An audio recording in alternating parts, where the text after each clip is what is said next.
കഴിഞ്ഞ ദിവസം ഇന്ത്യൻ മാർക്കറ്റിൽ പോയപ്പോ നല്ല കപ്പ അതുപോലെ തന്നെ ഫ്രോസൺ അയിലയും കിട്ടി. അപ്പൊ നമുക്കിന്ന് കപ്പ അയിലക്കറി ആയല്ലോ.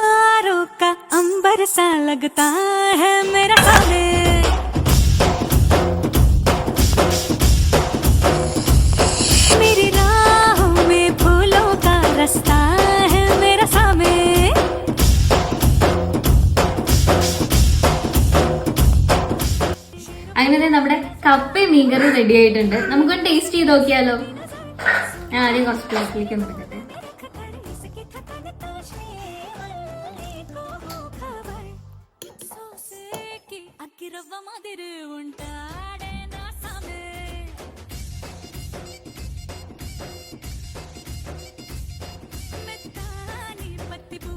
നല്ല ടേസ്റ്റ് ഉണ്ട് കേട്ടോ.